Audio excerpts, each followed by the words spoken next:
Muchas gracias a todos por, la paciencia bajo el sol, bajo la lluvia, y tenemos la suerte de tener hoy con nosotros, aunque sea a distancia desde Toronto, a Margaret Atwood.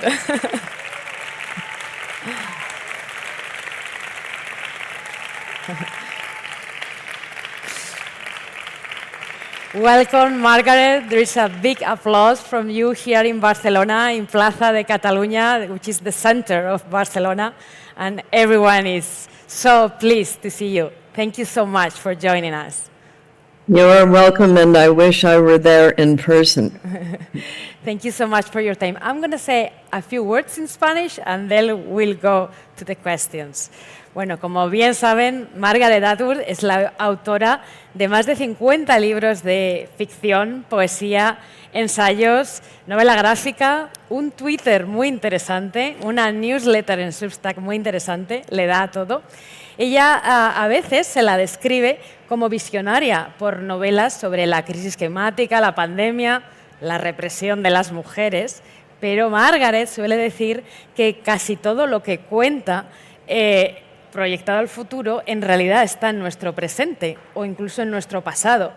Y, de hecho, lo que suele repetir es que los detalles del cuento de la criada, que es de 1985, están sacados de ejemplos reales a lo largo de la historia. Y, de hecho, empezó a escribir esta novela en Berlín y algunos ejemplos vienen de regímenes comunistas totalitarios de la época, de entonces, de los 80. La historia, que sigue siendo actual, por supuesto, pues tiene su seguimiento en Los Testamentos, esa gran novela que nos regaló Margaret en 2019. Y bueno, en español, por suerte, tenemos toda su bibliografía a disposición. Ojo de gato, Alias Grace, la trilogía de Madame, son algunos de los títulos que están publicados en España por la editorial Salamandra, que ha hecho una gran labor. Y en noviembre llega en español el nuevo libro de relatos que se ha traducido como Perdidas en el bosque. Lo tendrán en noviembre. Si son impacientes, está ya en inglés, All Babes in the Wood. Y también el último libro en el que participa Margaret como editora y como escritora es 14 días, que acaba de salir en español y es una novela coral sobre la pandemia, contada por distintos escritores que se dividen trozos de capítulos. Es muy interesante. Tiene múltiples premios, Margaret, como bien sabemos. Esperamos que alguno pronto tenga también el Nobel de Literatura, pero de momento lo que tiene es uno muy importante en España y más allá, que es el Príncipe de Asturias de las Letras de 2008. Y bueno, vamos a arrancar con Margaret. Si la tenemos ahí. Thank you so much, Margaret, again, for your time. And I want to start talking about a special writer and novel for you because of the anniversary. So George Orwell novel 1984 turned just 75 this month. And you have talked about how it was an inspiration for some of the plot of what happens in The Handmaid's Tale, and also in your latest book, we can read an interview by yourself, an imaginary interview with Orwell. So can you talk to us how it was relevant for you and for your writing, 1994? So I read 1984 when I was a teenager. And of course, the things you read when you were that young always make a big impression on you. Yeah. But also, this was the time when there was the Soviet Union, and Orwell was imagining what it would be like if England were to become a totalitarianism. So that was part of the inspiration. What would it be like if the United States were to become a totalitarianism? What kind of totalitarianism would it be?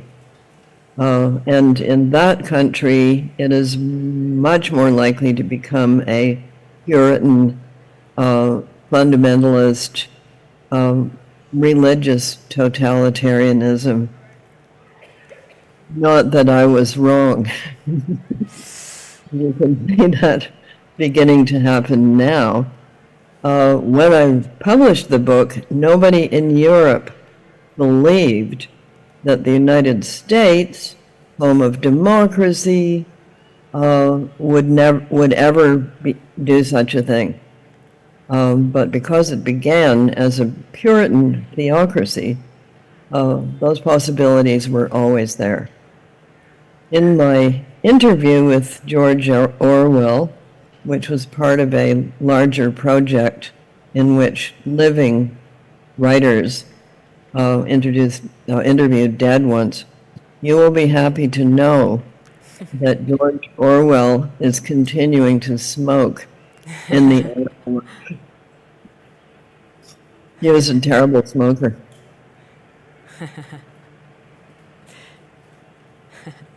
And actually, like the epilogue of The Handmaid's Tale points towards optimism in the same way that is, Orwell, like, it's a subject of a study, so we assume that is the past, at the present is better. But well, as you say, some of the humiliations that you describe in the book are still happening today. And even though we can probably say that we're lucky in Europe, even in America, compared to other countries. But I wonder, are you optimistic still today about women's rights, about equality, about the future? It depends what country we're talking about. So there seems to be a lot of energy being put into reversing women's rights in the United States, but that may not succeed because most of the population is against these changes. So unless you overturn democracy itself in that country, I would say it's going to be fairly hard to roll back the clock to the 19th century. Other countries, we do not know. We know that Europe is facing some demographic problems, falling birth rate. When the birth rate gets too low, governments get very anxious. So this is a big problem all around the world except in parts of Africa. We will wait and see what is going to happen, but you cannot rule out the effects of falling birth rate, climate change, which is causing food shortages in some parts of the world, and that's causing a lot of migration. So we have a number of different problems going on all at once, and it's difficult to predict where that will lead, but I'm always hopeful because why not? And are you worried about a Trump victory in America that doesn't seem so unlikely? Well, that would be interesting. I think it would be very bad for the position of the United States in the world. So if they wish to shoot themselves in the foot and destroy the prestige of their country, then that's what they will do. If the United States wishes to cease to be a world leader, they will elect Trump.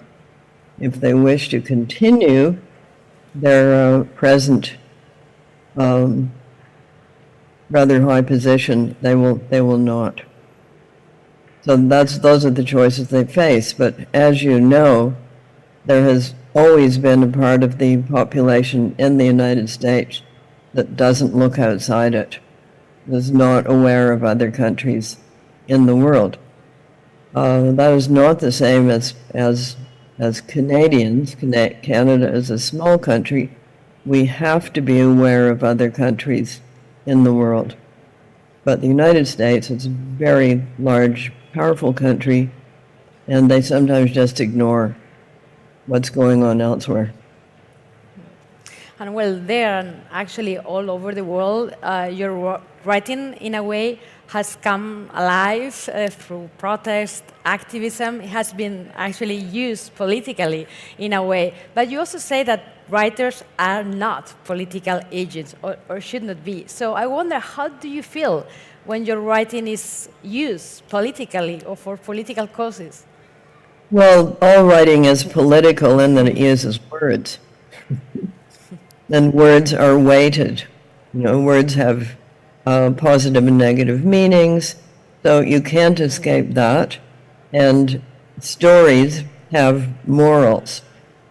So whether the writer puts that in the story or not, the reader will put it in. So Red Riding Hood goes into the forest. Is she a bad girl for going off the path and talking to the wolf? What about the wolf? What about his point of view? So the reader will always interpret stories, whether the writer intends that meaning or not.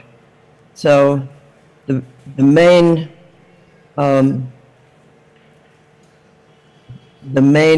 thing of importance for a writer, first of all, is to write their book the best way that they can. And a book that is just political propaganda will be two-dimensional and not very interesting as a book. So if that's what you want to do, make a poster. And you're also very engaged in Twitter or X. And well, I see that you get political. Probably you receive also some backlash as everyone, but I wonder how it's still useful for you to use Twitter, because there's been a bit of, reaction against using social media, especially for women. Yes, there's more than a bit. So I separate the duties of a writer as writer from the duties of a citizen as citizen. So it is the duty of all citizens of a country to be interested in the fate of their own country. And that necessarily involves making political choices. So every time you vote, you are making a political choice, and it's your duty as a citizen to be informed about the choices that you are making. So that's part of your question. I always vote. Goody for me. And we're often faced with a situation in which there are no good choices. So in that case, you try to choose the least worst choice. You shouldn't vote for somebody just because you like their hairdo or don't like it. And the second question is about social media.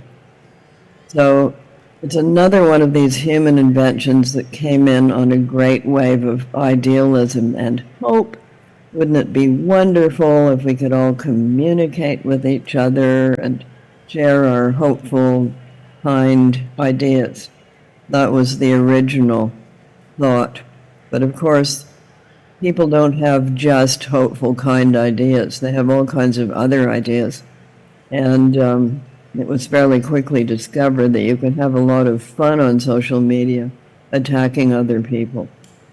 And that is the situation that we are in now to a certain extent. There are other platforms besides X, formerly known as Twitter.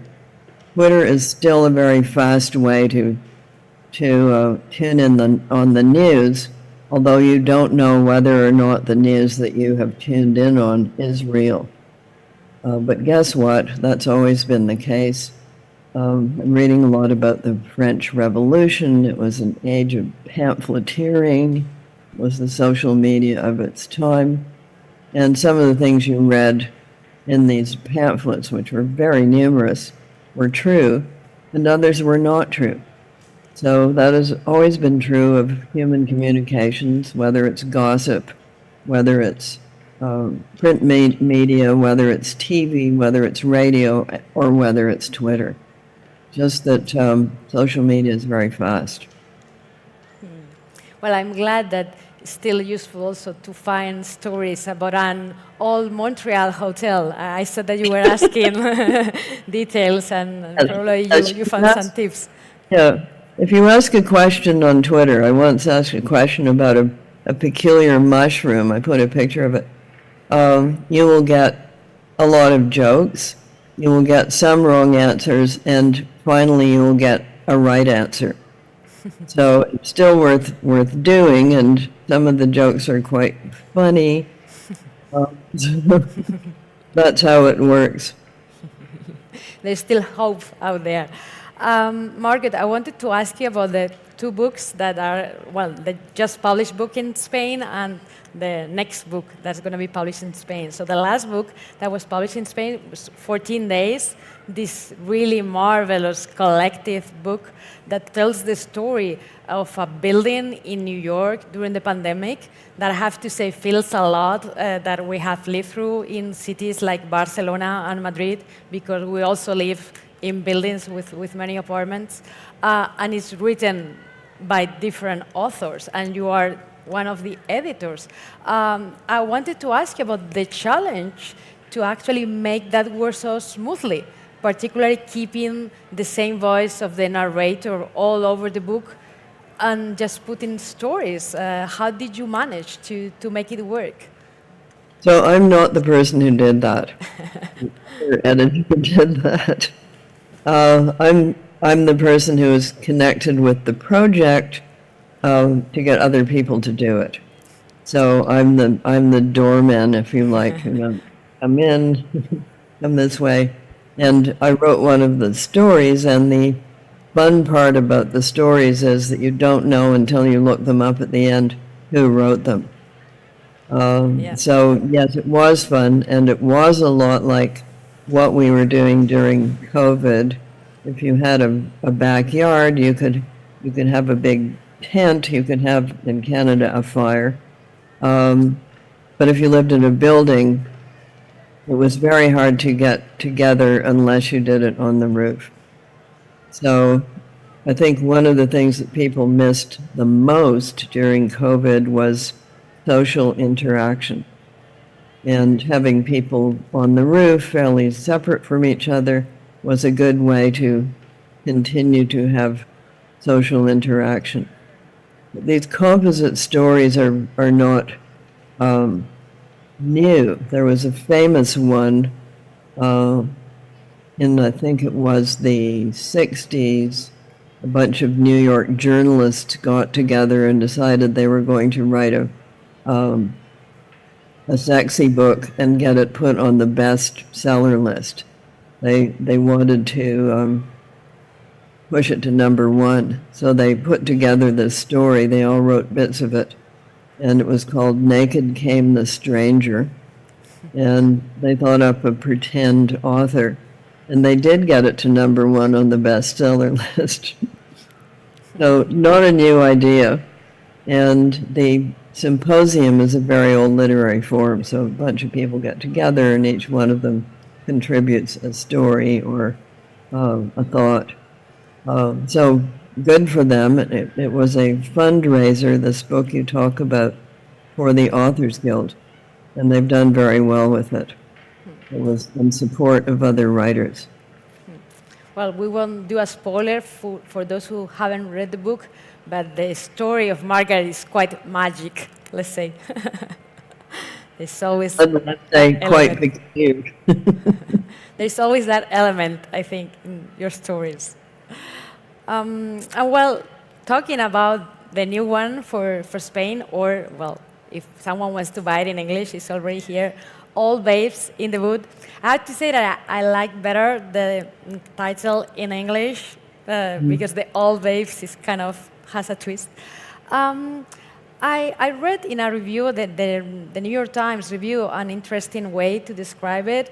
It says that there is a subtle sense in quite a few of these stories that they are directed at a younger self, someone unprepared for the changes of later life. So was that your intention, or does that make sense to you? No, I just, as you get older, you know more about being old. So you can write it more authentically. When I was 18, I wrote a story about this really, really old woman.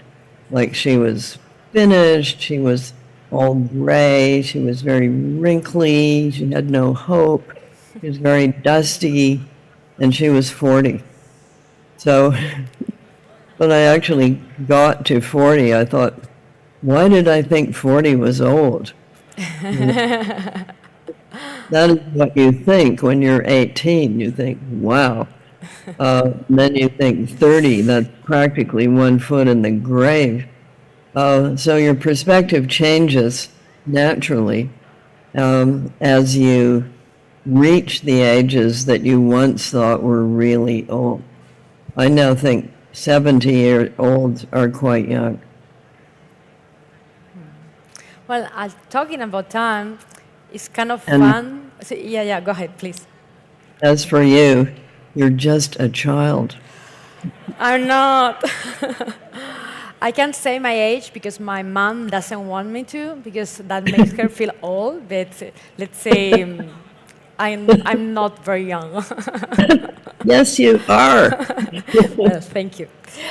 And talking about time, it was fun also to look back at your essays at the beginning of Burning Questions, so from 20 years ago.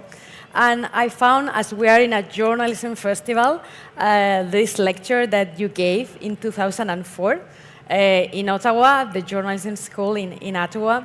And you said, fiction can speak of what is past and passing, and also what's to come.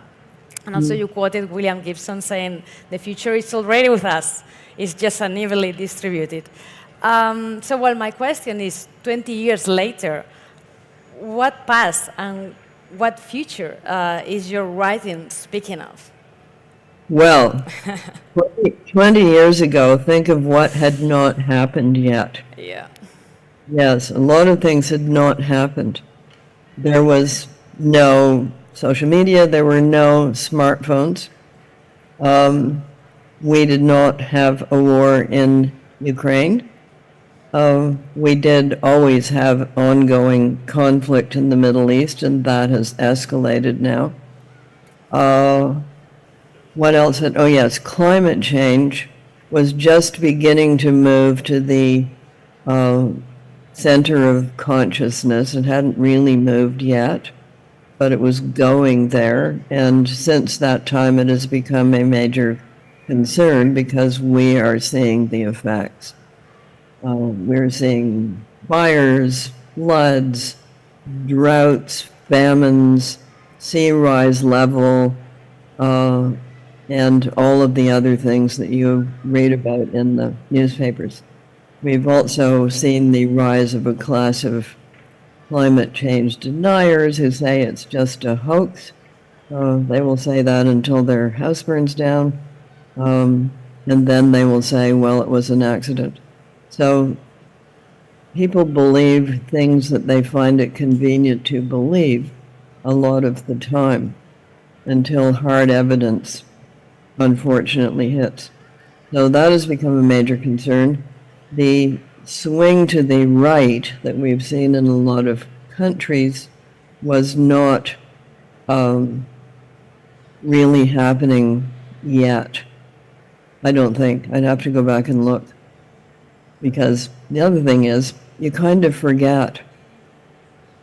And at a certain age, you find yourself remembering very clearly things that may have happened 60 years ago, but 20 years ago, not so much. So it's like that. And what was the other part of your question? What will happen in the future? Yeah, I mean, what your writing would speak of now. You mean, am I going to write another novel set in the... I certainly hope not. I think I've done that. Yes. I do not know, and neither does anybody else, because there are too many variables. But as I move deeper and deeper into the French Revolution, and if you go in there, you'll never get out, because there's so many different opinions about it. One of the factors was very bad financial state in France at the time. They had a great big debt. They'd put too much money into the American Revolution. Maybe not such a good move for an absolute monarchy to support a war that wished to depose a monarch.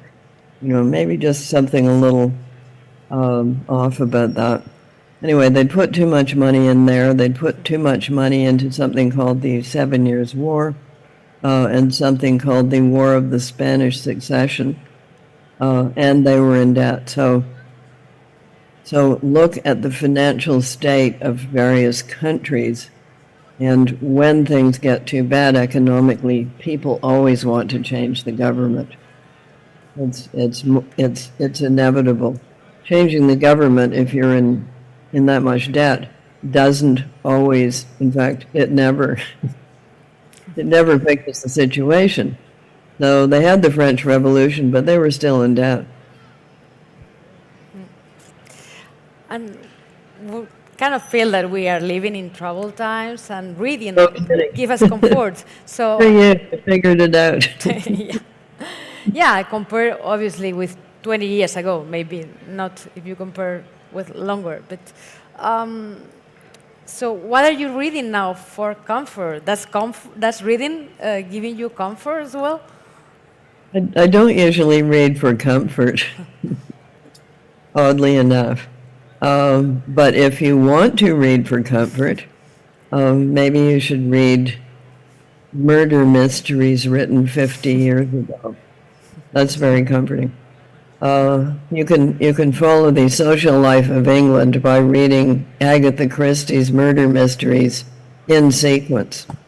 So we begin with country house murders, and then people get poorer. The aristocracy gets poorer. We move to serviced flats, and then we move to people living in rather small cottages and having a cleaner come in once a week. So you can move through the time of the upper middle classes by reading Agatha Christie. Reading about the past is comforting because it's over, whereas reading about the present is unsettling because you don't know what's going to happen next. So you said that you don't read for comfort. Why do you read? What do you look for when you read? What do I look for? Well, I could give you a tour of the library. And you will see that there are a number of different subjects, lots of different subjects. So because I grew up with the scientists, I read popular science quite a bit. By pop science, I mean science for which you don't have to be an advanced mathematician. They do that, and then they tell you what they found. I like to read archaeology. It's really past. And I like to read, we seem to have a trend right now of great, big, huge history books. There are a number of them. So the history of humankind from the beginning to now, like they're very big books. There are a number of interesting women's social history books. So there's an interesting book called Pockets. And Pockets is about pockets. Oh, pockets. Pockets, yeah, pockets. Great, yeah, great subject. It actually is, and it's illustrated. And at the beginning, pockets, only men had pockets. Women had these sort of purse things that they tied on under their skirts. So it's the evolution of pockets. And through pockets, just as through shoes, you can learn a lot, changing social conditions, how people thought of themselves, how pockets conferred power, the convenience of pockets and some of the very strange clothes that people put pockets into. So a little sideline of history perhaps, but these social history things can bring you right into an historical period. There's an English historian called Lucy Worsley who's got a TV show as well. And she writes about how people were actually living at different times. And there's another one who writes books called How to Be a Tudor and How to Be a Victorian. And she lives that lifestyle and comes and tells us what that was like. And that's pretty interesting. So no wonder so many babies died in the 19th century. They were feeding them soothing compounds that were full of opium. So it put your baby to sleep, but it also killed your baby. and of course, they didn't know. The people doing this did not realize what they were doing. Because there was no accurate labeling on these things. Well, some stories maybe will show it in your future novels that I will read. How many future novels do you think I'm going to write? Are you writing another one?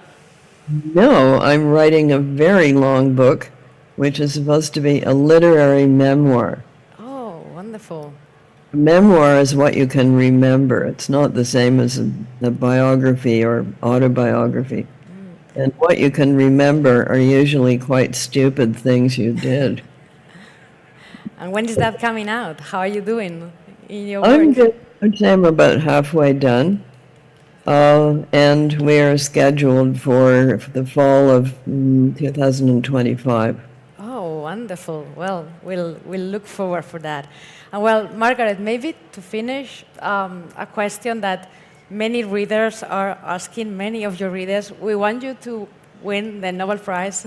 You are like in every list every year, but I wonder, does it matter to you as much as it seems to matter to many people? Do you think about it? Do you dream about it? Okay, no. So I was in Sweden some time ago, and they said Nobel Prize, and I said, first you win the Nobel Prize, and then you die. Wow.